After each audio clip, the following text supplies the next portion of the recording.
Olá, cabeças da arte, tudo bem com vocês? Estamos começando mais um papo sobre tela comigo, Rogério Martins, e com o querido crítico de arte Oscar D'Ambrosio, que está aqui na tela. Hoje a gente decidiu fazer um programa especial sobre o Kiefer, né? Então vai ser só eu e o Oscar, mais o Oscar do que eu, que a gente quer ouvir e falar do Kiefer. Ele recentemente viajou para a Europa, viu várias exposições, inclusive exposição do Kiefer. Então eu convidei ele, né? Falei assim, Oscar, você não quer falar do Kiefer, não? Porque é um assunto muito interessante, né? Um artista que muitos consideram o artista mais importante, né, da atualidade, o artista vivo mais importante. E então hoje vai ser um programa especial do Kiefer e Oscar D'Ambrosio.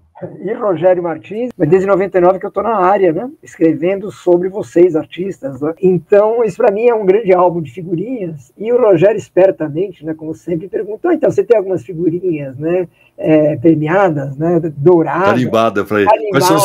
Quais são suas figurinhas carimbadas?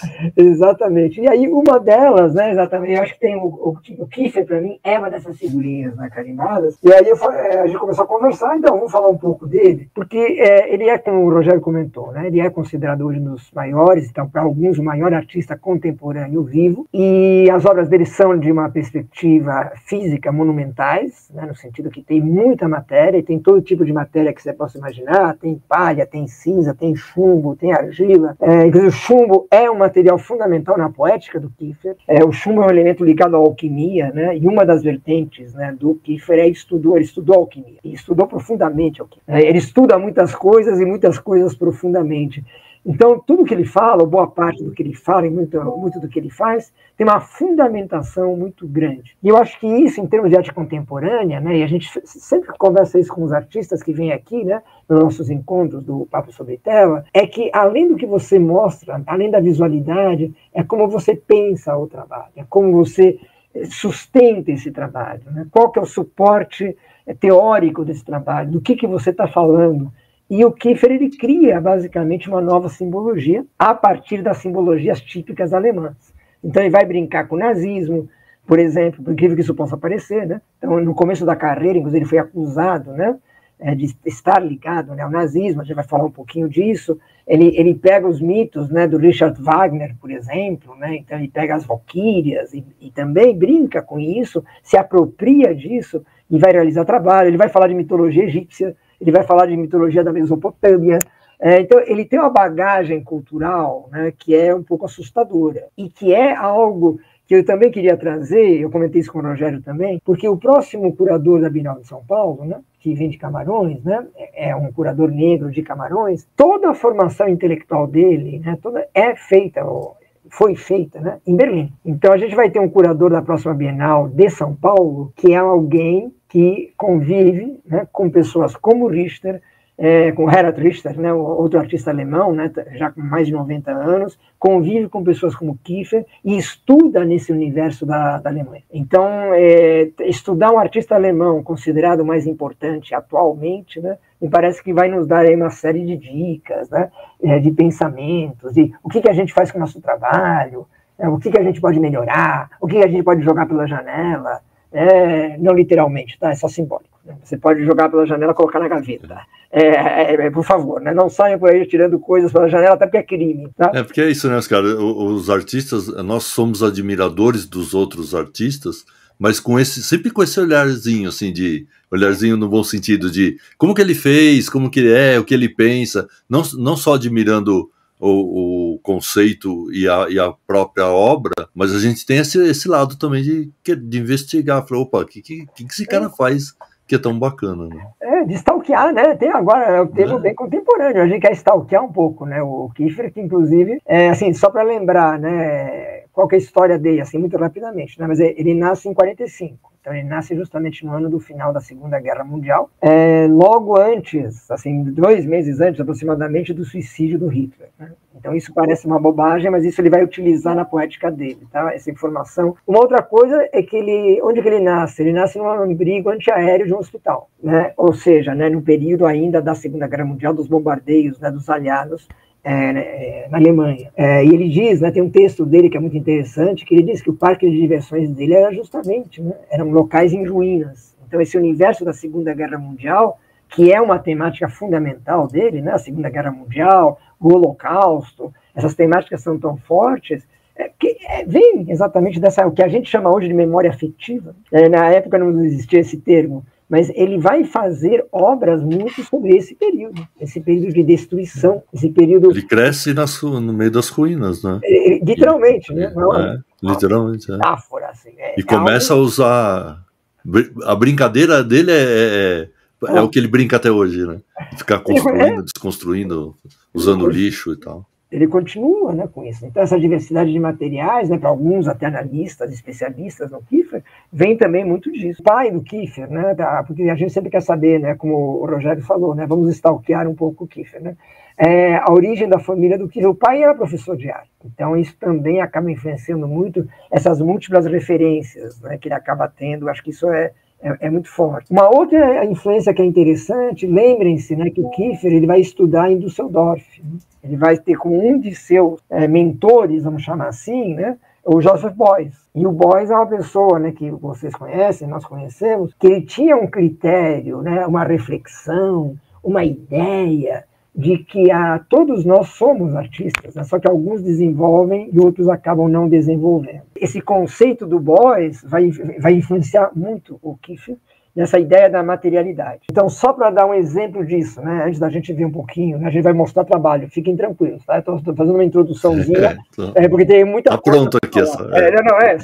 Só para quem tá chegando. Não, o Oscar preparou, selecionou os trabalhos, até a gente estava falando, né, que o Oscar procurou colocar trabalhos realmente para aumentar nosso repertório, e não são trabalhos tão comuns de encontrar na internet. Então, uma coisa do Kiefer que eu acho que é muito interessante, para quem gosta mais de teoria, antes da gente ir para a prática, é que o Kiefer ele dá entrevistas que ele vai dizer assim, e ele é bem taxativo, né? Bem ou mal, pessoal, ele é alemão, né? Alemão vocês conhecem, né? Alemão é sistemático. E ele vai dizer o seguinte, que ele rejeita uma ideia que é muito presente na arte contemporânea, e é muito presente na história da arte, vai como um todo, que você tem um tripézinho, né? Que se ensina, inclusive, né? na escola, né? Em escolas de arte, às vezes, que você parte de uma ideia, você faz um esboço e você vai para a execução. Então, esse tripé, ideia, esboço, execução, que talvez alguns de vocês tenham estudado, né, em algum lugar, ele rejeita profundamente, porque para ele, né, ele diz que ele não almeja um resultado. Ele diz que a obra dele não termina nunca, né? Até a gente estava brincando antes de começar a gravação aqui do programa, né? Ele dá entrevistas falando isso, né? Que a obra dele termina quando ele vai levar, né, para a galeria, ou vai levar para um leilão, ou vai levar para uma exposição. Porque a ideia é que o processo é contínuo. Então, quando a gente vê todos aqueles materiais, né, para quem já conhece o Kiefer, a gente vai mostrar bastante coisa dele, o que a gente consegue perceber, em primeiro lugar, de saída? É o acúmulo de materiais. Esse acúmulo de materiais que vão sendo sobrepostos em camadas uns sobre os outros, e ele tem desde livro de artista até o trabalho, por exemplo, com pedaços, né, de chumbo, como eu comentei, com pedaços de asa de avião e com semente de girassol. O Kiefer esteve no Brasil pela primeira vez na Bienal de 1987.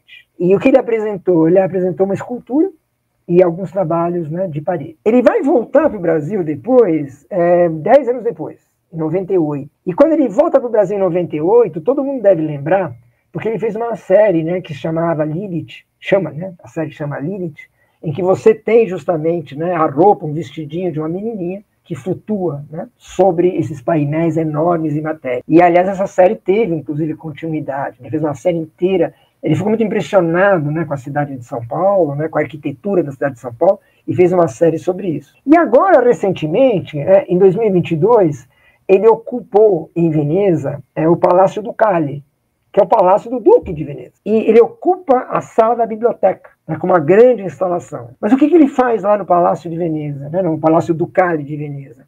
Ele ocupa a biblioteca. Por que ele quer a biblioteca? Porque essa biblioteca tinha pegado fogo, ela tinha sofrido um incêndio, e pinturas se perderam e ela teve que ser reconstruída. Então, quando ofereceram para ele realizar um projeto em Veneza, no Palácio Ducale, ele escolheu justamente essa sala. Porque a obra do Kiefer, por exemplo, ele usa chumbo derretido nos trabalhos. Ele coloca o chumbo, e esse chumbo ele vai jogar sobre a tela, e então aquela cinza que a gente vê nos trabalhos do Kiefer, a gente vai ver alguns daqui a pouco, boa parte delas é resultado desse processo de destruição. E uma outra simbologia que a gente vai ver hoje daqui a pouquinho é a questão da escada, que lembra a escada de Jacó, a escada de Serafim. ele trabalha muito com o Antigo Testamento, principalmente, né? Então a gente vai ver que essas simbologias que vão aparecendo, elas são muito recorrentes. E agora, né, em 2024, ele está com uma exposição em Florença, que é uma exposição que, na abertura da exposição, você tem um anjo, o arcanjo Miguel, vencendo todos aqueles anjos que seguiram os ensinamentos de Lúcifer. Então você tem a luta entre Miguel, que é o arcanjo maior, e os anjos decaídos. A gente vê toda essa caminhada do nosso querido Kiefer, onde ele vai falar de Antigo Testamento, ele vai falar de Novo Testamento, ele vai falar de Holocausto. Acho que a gente hoje vai ter a oportunidade de discutir bastante qual que é o repertório do Kiefer, né? Qual que é o texto de parede que ele coloca. E os textos de parede dele são repletos de filosofia, né? É um amante da filosofia, e a gente vai tentar penetrar um pouco nisso. Então, esse é um tema recorrente do Kiefer, tá? É uma série de trabalhos, né, justamente com esse tema, né, da Margarete. Eu coloquei a fichinha técnica completa aqui, tá? Então você tem Olho e Palha sobre tela, essa obra está no Museu de São Francisco, tal, muito bem. O tamanho dela, 2,80 por 3,80, né? Tem 4 metros quase de comprimento, quase 3 metros de altura. Agora, para a gente entrar nessa obra, e aqui que eu queria assim, frisar com vocês, né? Quando eu falei para o Rogério que ia ter surpresinhas, o que eu chamo de surpresinha? É que nós vamos tentar pegar as obras do Kiefer, onde para você mergulhar nelas, e para você ter orgulho delas, dizer assim, nossa, esse realmente é um dos maiores artistas do século XXI, um dos maiores artistas vivos, é porque essa pintura da Margarete, que na verdade existe uma série de obras da Margarete, partem de uma das referências do Kiefer, que é um poeta romeno, que é o Paul Celan. Paul Celan, que é um poeta judeu, que vai cometer suicídio em 1970, né, ser perseguido, etc, etc. Ele nasce em 20 e morre em 70, ele comete suicídio com apenas 50 anos de idade, mas esse poeta é uma referência, né, para o nosso Kiefer. E ele faz uma série de obras, né, sobre 2 personagens. Um desses personagens é a Margarete, que é uma mulher alemã loira, né, dentro dos padrões, né, de cabelo loiro, elogiados, né, pelo nazismo, entendidos como uma mulher ideal. Ao lado nós vamos ter uma mulher, né, morena sulamita. Então nós temos obras do Kiefer que vão falar dessas 2 mulheres. Mas o que tem de legal nisso? O que tem de fascinante para a gente ficar encantado, creio eu? O Kiefer vê que a Alemanha é composta, veja bem, ele é um grande representante da arte alemã, acima de tudo. Ele vê a Alemanha como algo que só tem sentido se for junto. Se essa mulher alemã loira e se essa mulher alemã, né, morena, de cabelo preto, se as 2 conviverem, se essa mulher ariana e essa mulher judia, se elas conviverem, e para ele, dentro da poética dele, isso ele vai defender em vários trabalhos que a gente vai estudar daqui a pouco, no momento que houve essa rachadura, ele acredita, né, que a Alemanha perdeu a sua capacidade de ser feliz, de viver em conjunto. Para fazer essa série sobre a Margarete e a Sulamita, ele se baseia em um poema, né, que eu vou pedir para o Rogério colocar, né, que está aí na sequência. O nome do poema é Fuga da Morte. Lembrem-se que fuga, além de ser uma ideia de escape, né, fuga é um ritmo musical, e eu peço que vocês guardem essa informação, né, mas a ideia da fuga exatamente é uma nota que foge da outra nota, e elas vão se procurando, né? Então exatamente é um pouco disso que ele vai falar. Eu vou tentar mostrar que algumas temáticas desse poema, que é basilar, né, o próprio Kiefer considera esse poema o mais importante do Celan, vai aparecer, né, questões desse poema vão aparecer na obra dele. Então vamos lá, ó. Leite negro da madrugada, bebemos-lo ao entardecer. Né? Ó, leite negro, né? Ele já começa leite que é branco, ele já coloca a cor preta, mas isso chama um oxímoro, né? Porque quando você pensa em leite, você pensa leite como sendo algo branco. Ele já coloca um leite como sendo algo negro. Leite negro da madrugada, bebemos-lo ao entardecer. Bebemos-lo ao meio-dia, e de manhã, bebemos-lo à noite, né? O tempo todo tal. Bebemos e bebemos. Cavamos um túmulo nos ares, aí ninguém fica apertado. Essa ideia do túmulo, só para lembrar para vocês, é recorrente. A gente vai ver trabalhos onde a ideia do túmulo está recorrente. Túmulo de campo de concentração, túmulo de campo de batalha e banheiras. Uma das obsessões do Kiefer é pintar banheiras.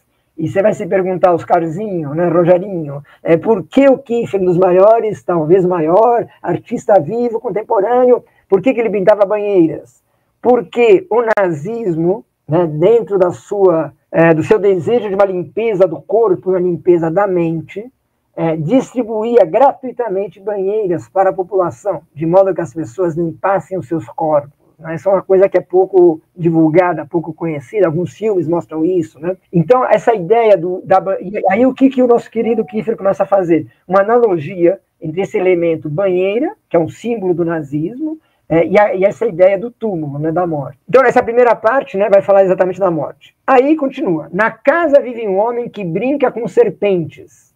A serpente, como eu já comentei, é um dos principais símbolos também do Kiefer.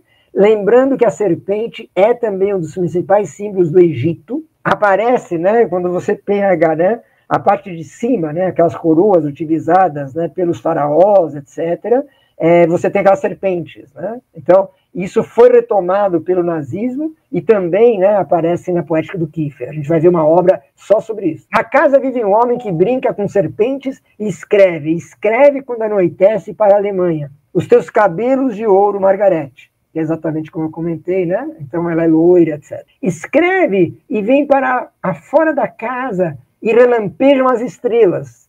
Assobia pelos seus cães de fila. Assobia pelos seus judeus, manda cavar um túmulo na terra, ordena-nos tocar agora para a dança. Então, nesse primeiro momento, a gente tem essa figura que surge, né, da Margarete, e agora, em seguida, a gente vai para a segunda parte do poema. Leite negro de madrugada, bebemos-te de noite, bebemos-te de manhã e a meio-dia, bebemos-te ao entardecer, bebemos e bebemos. Na casa vive um homem que brinca com serpentes e escreve quando anoitece para a Alemanha. Escreve quando anoitece para a Alemanha, né? Só reforçando o que eu comentei, a Alemanha como um todo. Os teus cabelos de ouro, Margarete, os teus cabelos de cinza, Sulamita. Essa oposição entre a Margarete e a Sulamita é uma das principais temáticas do Kiefer, que vai aparecer. A Margarete ele vai representar com a palha. Isso ele usa até hoje. A gente vai ver obras aqui, né? Mais contemporâneas, né, mais próximas de nós, em que a palha sempre vai simbolizar essa ideia, o dourado, o cabelo, né, a glória, o poder. E em contrapartida, os teus cabelos de cinza, Sulamita, né, o cinza dos fornos do holocausto, o cinza da morte, o cinza do chumbo derretido jogado pela tela, jogado sobre outros materiais, que dá sempre aquela ideia que todo mundo conhece aqui do Kiefer, né, o cinza que predomina. Não é só a cor cinza, às vezes é objeto cinza. Os teus cabelos de cinza, Sulamita, cavamos um túmulo nos ares, aí ninguém fica apertado, né? Que, claro, aí é uma analogia, né, óbvia com os campos de concentração, etc. Ele grita, penetrai mais fundo na terra, cantai e tocai, agarra no ferro que traz a cintura, balança os seus olhos, são azuis, enterrai mais fundo as pás, continuai a tocar e a dançar. Então é uma oposição clara, né, entre aqueles que enterram e aqueles que são enterrados. Né? Como eu falei, a gente não vai fazer uma análise do poema, né? A gente vai fugir do nosso objetivo. Mas acho que nós começamos a ver aqui essa oposição. De um lado temos a dança, o canto. De outro lado, a cova, o túmulo. Leite negro na madrugada, bebemos-te de noite. Bebemos-te ao meio-dia e de manhã. Bebemos-te ao anoitecer. Bebemos e bebemos. Na casa vive um homem. Os teus cabelos de ouro, Margarete. Os teus cabelos de cinza, Sulamita. Ele brinca com serpente. E volto a dizer, lembre-se que serpente é um símbolo de poder. Ele grita, tocai mais docemente a morte. A morte é o mestre da Alemanha. Pessoal, isso aqui é muito forte. A morte é o mestre da Alemanha. Então, a temática da morte que o Kiefer toma para si é exatamente, vem do Paul Celan, que essa ideia, né, de que a Alemanha é um país dividido, é um país onde a morte está totalmente integrada à sociedade. Aliás, até hoje, né, você falar do nazismo na Alemanha, a gente fala aqui no Brasil, né, fala na América do Sul, mas é muito diferente você falar disso aqui do que você falar isso na Alemanha, né, por razões óbvias. Gritai, arrancai sons mais graves dos violinos, depois subireis em fumo no ar, tereis então um túmulo nas nuvens, aí ninguém fica apertado. Gritai, arrancai sons mais graves aos violinos, depois subireis em fumo no ar, né, que é uma alusão não só aos bombardeios, aos campos de concentração, terei ao holocausto, nos fornos, tereis então um túmulo nas nuvens. Aí ninguém fica apertado. Então, esse poeta, né, que é uma referência obrigatória, né, o que você começa a observar? Algumas temáticas que vão ser constantes aqui. A história da Alemanha, os mitos da Alemanha, a história do Holocausto, né, a ideia, né, da morte, né, dos judeus, né, tudo isso são temáticas que ele vai falar o tempo todo. Então, aquela primeira imagem que o Rogério mostrou era a Margarete. Então, matericamente falando, né, você tem essa ideia da floresta, né, você pode interpretar como uma floresta, você tem essa ideia da materialidade da palha, você tem essa verticalidade, né, que pode ser o cabelo. E lembre-se que o Kiefer, ele não é um artista que faz bulas, né, individuais. Isso é muito interessante. Geralmente, as bulas do Kiefer são bulas específicas de séries. Então, ele conta nas séries dele algumas narrativas, né, como essa que eu estou contando agora, onde a Margarete e a Sulamita, elas são tomadas, né, como modelos de duas Alemanhas, uma Alemanha judia e uma Alemanha ariana, vamos dizer assim. E aí você tem a questão da dor, você tem a questão das cores rebaixadas, né, você tem essa questão da parte de baixo da cinza, né, tudo isso. Vamos ver a Sulamita, que está na sequência. Ó, vamos lá. Deixa eu virar aqui. Aí tem o poema que a gente leu junto. Aí. Tá? Então, essa é a maneira como surge a Sulamita. Já é um trabalho de 83, também são trabalhos grandes, né? O Kiefer é um artista que a maior parte dos trabalhos é de grandes proporções. E quando ele vai falar da Sulamita, né, essa mulher Sulamita, você vê que a atmosfera, né, não tem mais a palha, e ele começa a usar toda uma paleta de cores, né, mais escura, né, uma paleta de cores mais sombria, e tudo que diz respeito ele nunca coloca as figuras humanas. Isso também é um dado muito legal, muito interessante para quem gosta de desenvolver a própria poética, porque a poética do Kiefer, do Holocausto, não é uma poética que traz corpos, é uma poética que traz vestidos, como eu comentei, né? A Lilith, por exemplo, aparece o vestido de uma criança, o cabelo da Margarete vira palha, e o mundo da Sulamita, esse mundo de pessoas, né, que serão queimadas, ou essas pessoas que morrem em campos de concentração, ou que se escondem em castelos, em mosteiros, ou nos subterrâneos, né, das cidades, esse mundo ele aparece sempre nesse tom, ocre, marrom, cor de tijolo, essa ideia que existe uma passagem, não sabemos se é uma passagem para a vida, se é uma passagem para a morte, se é uma fuga. É muito interessante como isso lembra também, eu comentei de hospital aquela hora, né? Lembra de uma atmosfera, né? de um castelo, de um hospital, mas traz sempre muito essa ideia do sombrio, né? O sombrio, a dor, o desespero, o vazio. Tudo isso nos faz entrar nesse mundo dessa oposição. Assolar Margarete, né? De certa maneira, e, né, a Sulamita, que é essa mulher, né, essa representatividade, né, de um povo massacrado. E esses dois trabalhos que nós estamos comentando trazem toda essa carga de repertório. Não são apenas duas pinturas, entre aspas, não são apenas duas criações, não são apenas uma instalação, como o Kiefer faz, mas é todo o repertório de informações que ele traz junto. O nome dessa obra é uma obra de 75, tá? Ela também é 2x3 e pouquinho, tá? O nome dessa obra é Operation Sea Lion. Né? Na verdade, em português, a tradução disso é Operação Leão Marinho. O que é Operação Leão Marinho? Então, seguramente você agora está consultando o Google nesse momento. Tá? Assim, Kiefer é isso, pessoal. Se ele deu esse título, corre atrás. Tá? A Operação Leão Marinho foi uma operação mal sucedida dos nazistas quando eles tentaram invadir o Reino Unido. Após eles terem conquistado a França, a ideia, né, do Hitler, a ideia era invadir a Grã-Bretanha, né, invadir Londres e colocar um rei, assim, parece ficção, mas é verdade, tá? Era colocar um rei, e esse rei seria favorável, logicamente, ao nazismo, tá? Isso tem documentação, né? Eu não vou ficar me atendo aqui a isso, né? O que aconteceu, né? Quando os aviões, né, tentaram entrar, né, no espaço aéreo inglês, tá, eles já foram rejeitados, etc, etc. Esse projeto acabou não dando certo. Né? Isso aconteceu em 1940, tá? Só para dar essa... 1940 que surgiu essa ideia. Bom, o que o Kiefer faz? Então ele pega essa narrativa que eu estou fazendo aqui, né, super rapidamente. Então é um fato histórico. Quase todas as obras do Kiefer, principalmente as obras mais relevantes, elas partem ou da mitologia nórdica, a gente vai ver uma série disso, ou de mitologia de outros países, ou de fatos históricos. Esse trabalho é de 75, é um trabalho, veja bem, né, tem quase 50 anos, é isso, né? É um trabalho assim, que já tem uma história. E o que ele faz? A guerra termina em 45, né? É o ano que ele nasce. Aí ele traz um trabalho que remete a essa ideia do mar, remete à ideia da banheira, por isso eu contei aquela historinha da banheira, né, um pouco antes, traz a ideia da cidade e traz muito a ideia, novamente, do quê? Da materialidade. Né? Então você tem matéria sobre matéria para criar essa sensação de água, essa sensação de guerra, essa sensação de destruição, e, ao mesmo tempo, a água também, né, é purificação. Uma idiosincrasia, vamos dizer assim, do Kiefer também, né, muito forte, é a ideia dos campos, né, seja campos de girassóis, e não é à toa que ele escolhe campos de girassóis, né, porque quando eu falo em girassol, todo mundo aqui no grupo automaticamente lembra de quem? Né, de Van Gogh. Isso não é, escolher o girassol à toa, não. O girassol tem toda uma simbologia. Se a gente sai pela rua aqui, né, o Rogério sai da casa dele e eu que estou aqui na minha casa, perguntando para as pessoas, né, qual é o pintor que você mais lembra? Né? Ou é Van Gogh ou é Picasso, né, provavelmente.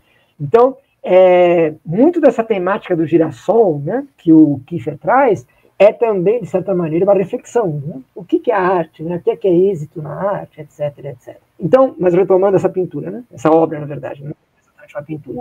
Esse trabalho que ele traz, ele trabalha com a urbanidade, ele lida com essa questão do urbano, ele lida com essa metáfora da limpeza, da banheira, do mar, das batalhas aéreas. A gente vai ver daqui a pouco um trabalho que ele coloca um submarino, né?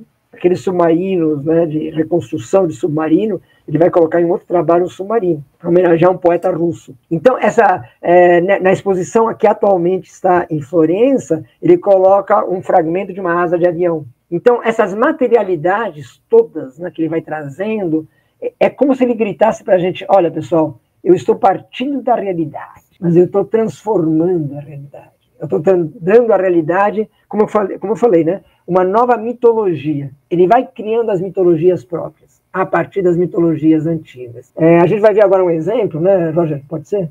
Só pra gente. Aqui, ó. Esse é do submarino, tá? Então, esse é um submarino construído, é feito de metal. Essa obra, ela tem pedaços de roupa, tá? Ele tem fragmentos de roupa, de tecido. Essa aqui é aquela que eu comentei também, com muitas, né, que tem chumbo derretido. E aqui ele está homenageando, né, o Klebnikov, que ele coloca, tá? Né, Klebnikov.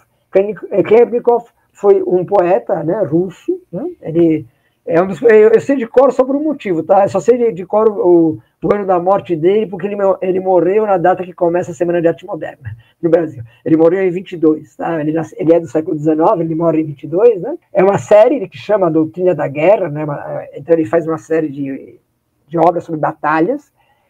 O Klebnikov, ele é um poeta que trabalha, russo, né, como eu falei, ligado ao surrealismo, tá?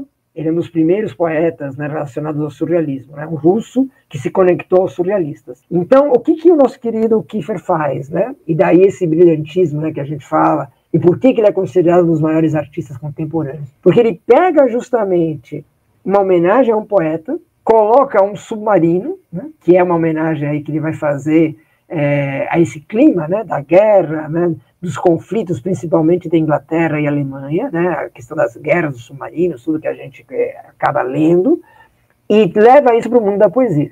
E essa poesia russa, né, surrealista, ela brinca com elementos, né, como faz o surrealismo, que aparentemente não tem sentido, né, uma coisa não tem sentido com a outra.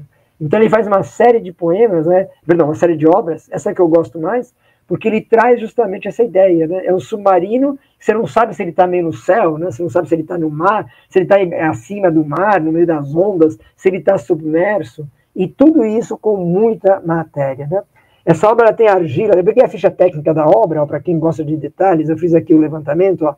O que tem nessa obra de materialidade? Tem a cinza, você tem argila, e você tem chumbo, e tem palha. A palha deve estar mais embaixo, provavelmente, né, escondida para os outros elementos. Então, tem tecido também. Volto a dizer, não é apenas um submarino, mas é um submarino que homenageia um poeta russo, e ele está falando do quê? Ele está falando de surrealismo. Lembrem-se que o surrealismo do André Breton, né, originalmente, o conceito, né, não que as obras surrealistas façam sempre isso, né, mas a ideia do surrealismo é criar um mundo diferente deste mundo. Né? É o que o André Breton chamava de entre mundos. Então, esse é o submarino do mundo real? É o modelo de submarino? Sim. Mas ele joga esse submarino no mundo da arte, né? No mundo da materialidade da obra dele. Então, acho que é bem legal aí para a gente refletir. Ó, esse aqui é um poema, eu coloquei um poema do Klebnikov, só para vocês quiserem depois estudar mais esse assunto. Ó, como é bom isso aqui. Quando morrem, os cavalos respiram. Quando morrem, as ervas secam. Quando morrem, os sóis se apagam. Quando morrem, os homens cantam. Então, esse é um poema de 1913. Você vê a importância desse poeta, né, que é o Haroldo de Campos, né, que é um dos maiores tradutores, né, em língua portuguesa. O poema, né, ele fala a coisa cavalo, né, respiração, erva seca, sol se apaga, homem canta. Então, esses jogos, né, verbais que o Klebnikov coloca, que estão dentro da estética surrealista, né, também são oxímoros, né? Essa ideia, a morte com o canto, né? Etc. Veja bem, isso aqui é escrito muito antes do nazismo, né? Não tem nada a ver com o nazismo. A ideia do surrealismo, né? Do sonho, do inconsciente, aquela coisa toda que vocês conhecem, né? Você tem justamente aqui uma fonte de inspiração para o Kiefer. Então, veja bem, 15 minutos de bate-papo nosso aqui, a gente já teve que falar do quê para mergulhar na obra do Kiefer? Nas materialidades do Kiefer. A gente teve que falar da Segunda Guerra Mundial, a gente teve que falar de um poeta... Mitologia.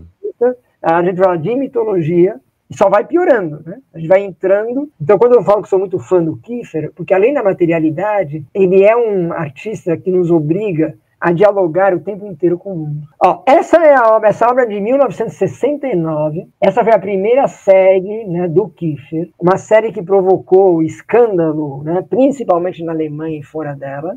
É uma fotografia do próprio Kiefer, tá? É uma série de fotografias do Kiefer, em que ele se coloca fazendo a saudação nazista. Ele se coloca como se fosse, né, o próprio, inclusive.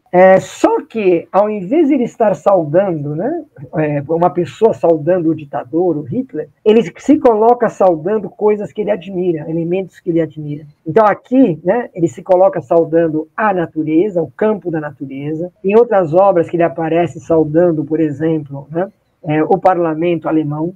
Tem outras que ele aparece saudando uma praia na Itália, uma outra ele aparece saudando a Acrópole de Atenas. Então, ele coloca o seu corpo, a sua imagem, fazendo essa saudação, né, deplorável no sentido político, mas que ele recria, né, se apropria dela. Estamos falando de 69, pessoal. Então não tem toda essa teoria de hoje, né, de estou me apropriando, né, ressignificando. Essas palavras não tinha. Ele já fazia isso em 69. Então, quando a gente vê um artista nessa, né, visão retrospectiva, eu acho que a gente aprende muito. Então, a gente vê muito artista contemporâneo, muitos eu respeito, assim como o Rogério e vocês que estão aqui na live, né, todos nós, mas tem que tomar cuidado, às vezes, que você acha que está inventando alguma coisa, né? Então, eu estou falando da década de 60, né, fim da década de 60, e não é apenas o Kiefer que faz isso, né? O Gerhard Richter, né, que é contemporâneo, ele também faz coisas semelhantes, não com essa virulência, né, com essa contundência,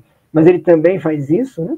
O Gerhard Richter tem uma foto que ele faz de um tio dele, né, que era general nazista, né? Então, ele vai pintar, inclusive, uma foto de um tio dele, general, a partir de uma fotografia. Então, o que ele está discutindo aqui, para resumir a nossa história? Que o problema não é o gesto, não é o corpo. O problema para ele, né, a questão qual é? É a quem você está reverenciando. Então, ele está reverenciando aqui a natureza. O nazismo se apropriou dos gestos e dos símbolos que não eram nazistas. O próprio Roma, né? Esse é um símbolo romano, né?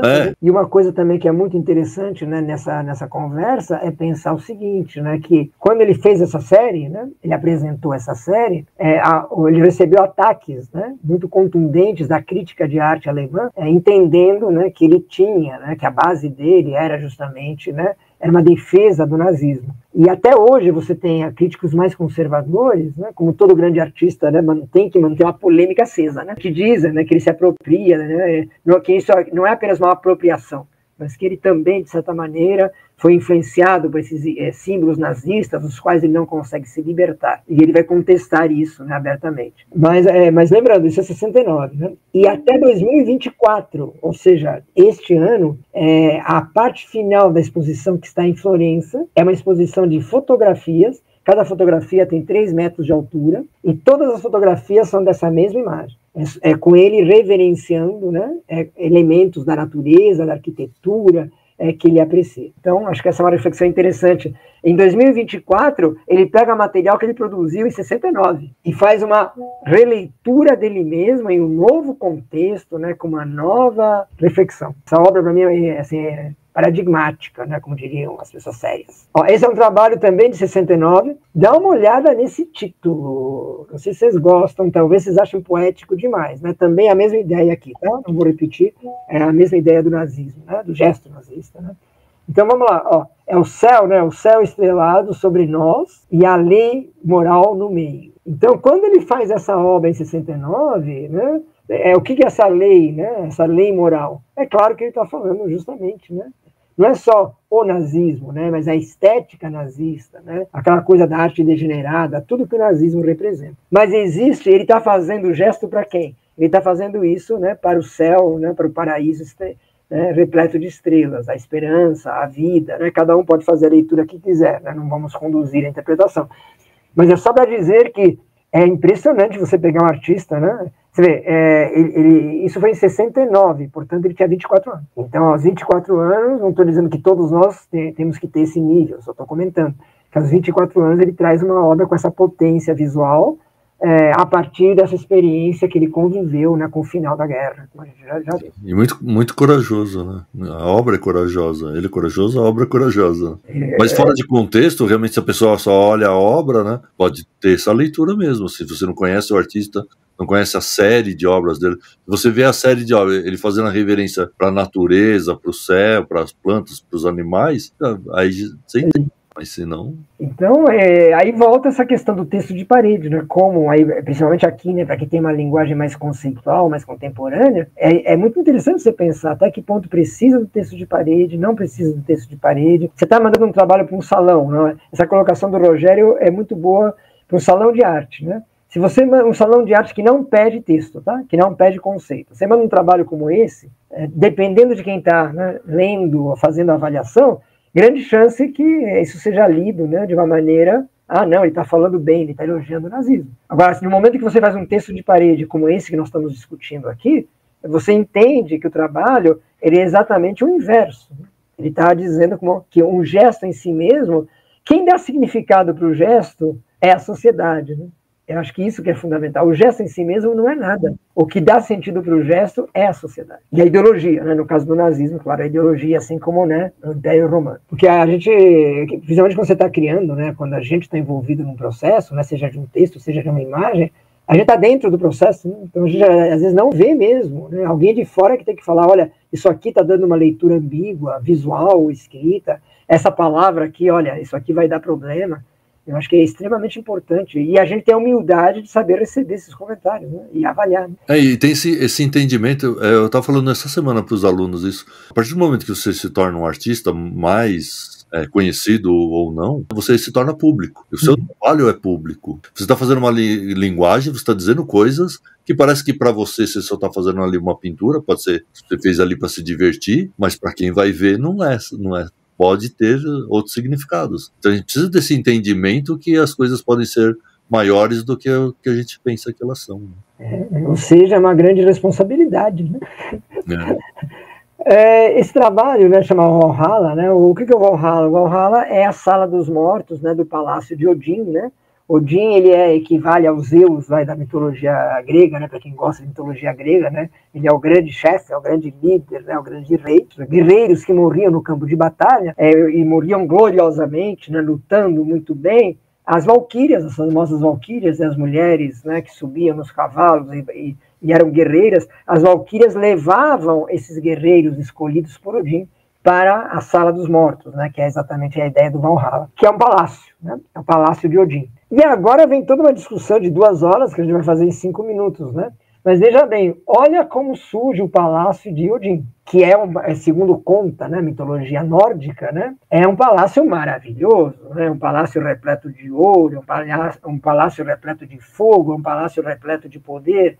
E aqui nós temos o grande momento Kiefer, né, onde ele vai pegar o palácio de Odin, né, o Valhalla, a Sala dos Mortos, e vai fazê-lo toda decadente, toda literalmente caindo aos pedaços. Aí entra essa questão da queima, entra a questão dos materiais, e a gente vai ver daqui a pouquinho o atual ateliê, o Kiefer se mudou, né, para a França no final dos anos 90, tem um imenso ateliê, que inclusive é um local aberto à visitação, onde ele vai fazer uma grande instalação a céu aberto, a gente vai ver daqui a pouco, onde ele vai fazer uma imagem física, concreta, com essas torres dessa pintura. Então, o Valhalla, que ele faz aqui nesta obra de arte, né, que essa pintura tem 3,50, tá, de comprimento. Então, essa grande obra, né, também com esses materiais, novamente com cinza, etc. Aqui tem, inclusive, pedaço de árvore, graveto, né, ele utiliza todos esses elementos, fazendo alusão às cinzas. A gente vai ver que ele reproduz isso no ateliê dele. E o que é mais legal, pessoal, é essa questão da destruição. Ele destrói a Sala dos Mortos da mitologia.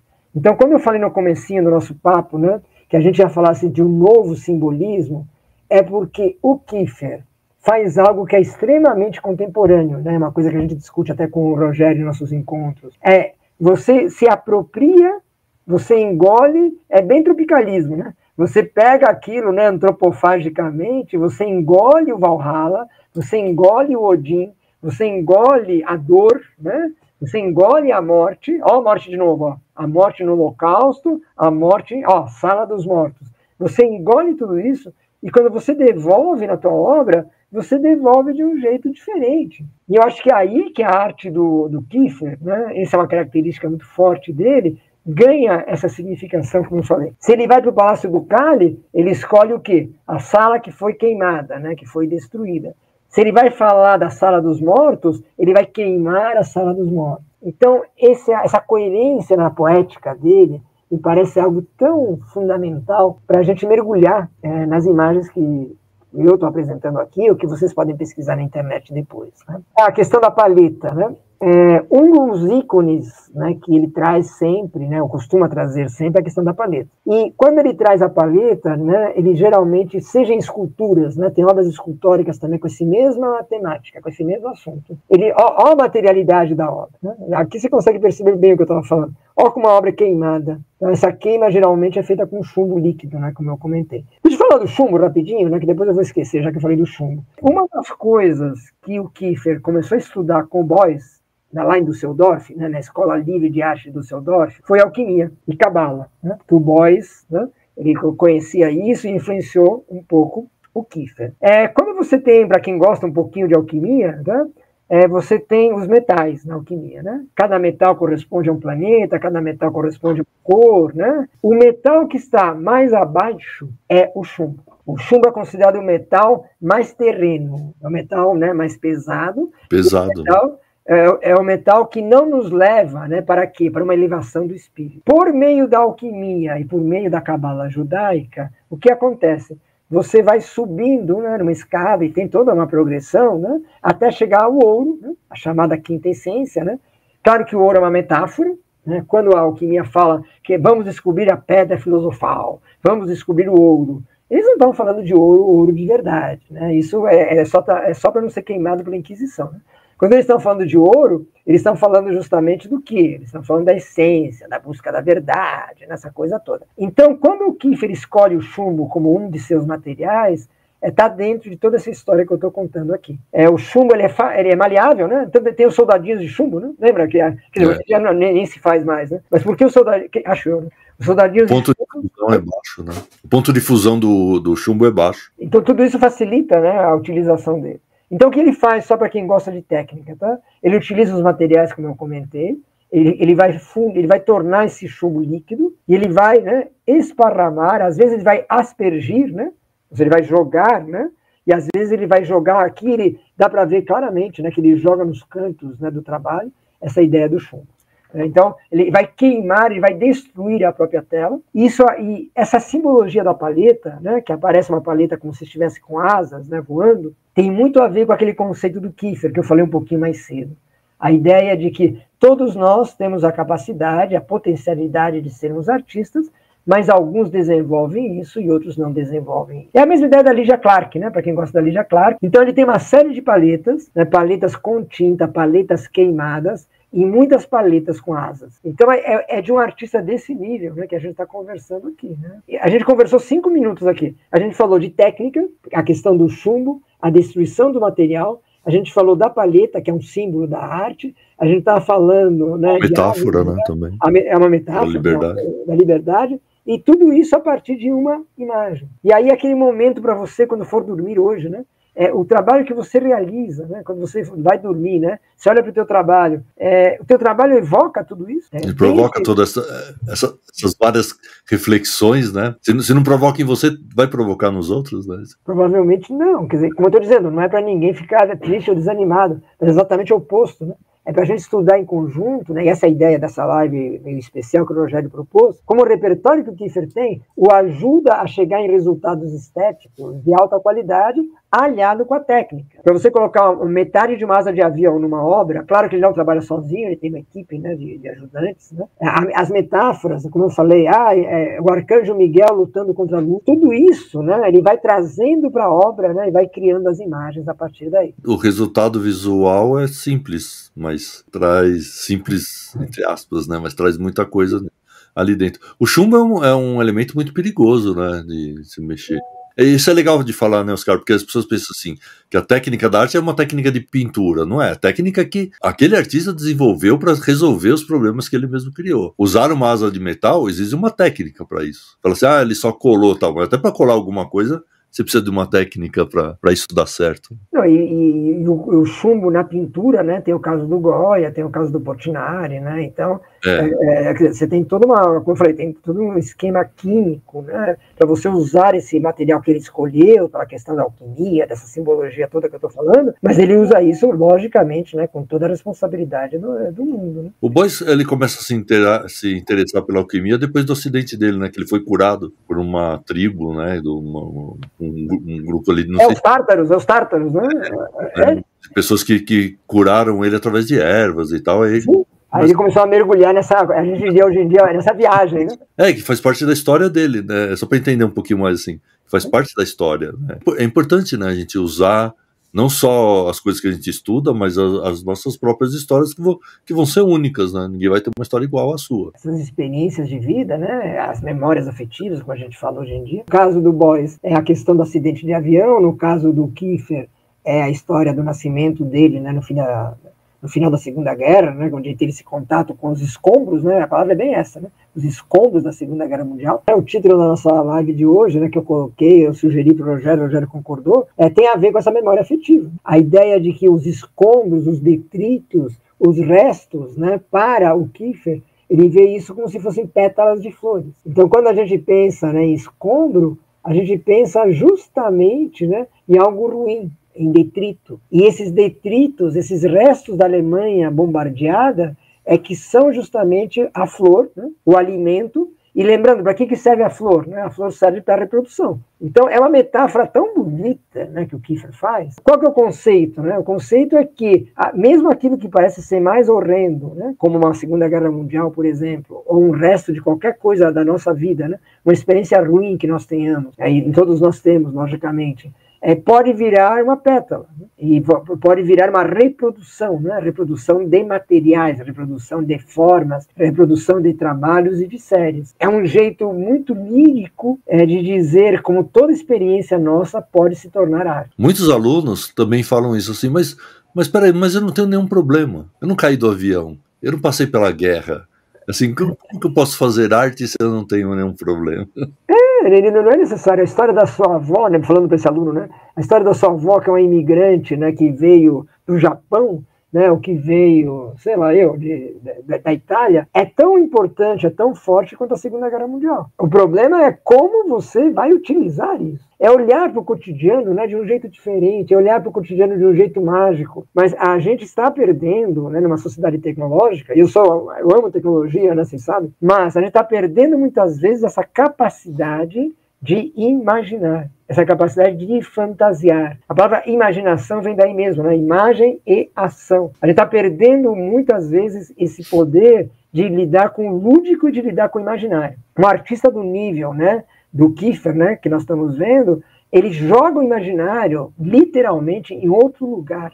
Não é à toa que ele gosta do surrealismo, porque é o surrealismo que nos joga em outro lugar. Então, me parece que uma das questões mais fundamentais da arte do Kiefer é entender que este mundo que nós vivemos é o ponto de partida de um outro mundo, que é esse mundo da arte, que ele pode brincar com a alquimia, ele pode brincar, né, com a banheira, ele pode brincar com o Ísis, ele pode brincar com Osíris, ele pode brincar com o rio Tigre e o rio Eufrates, ele pode se apropriar desses elementos todos, mas ele tem um substrato, ele tem justamente uma fundamentação que quando você olha o trabalho e você começa a buscar as fontes que ele usa, o trabalho se agiganta, né? O trabalho vai crescendo, não apenas em tamanho, mas também em sentidos e em significações. Então me parece que isso é tão fascinante, né, no Kiefer, é muito apaixonante, né, falar de arte, né, ainda mais com a companhia do Rogério, e eu acho que ele é um artista que nos coloca em outro patamar. Eu concordo com você, Rogério, né? Seria legal falar um pouquinho mais. É muito aprendizado, né? Tem muita coisa para a gente aprender analisando o Kiefer.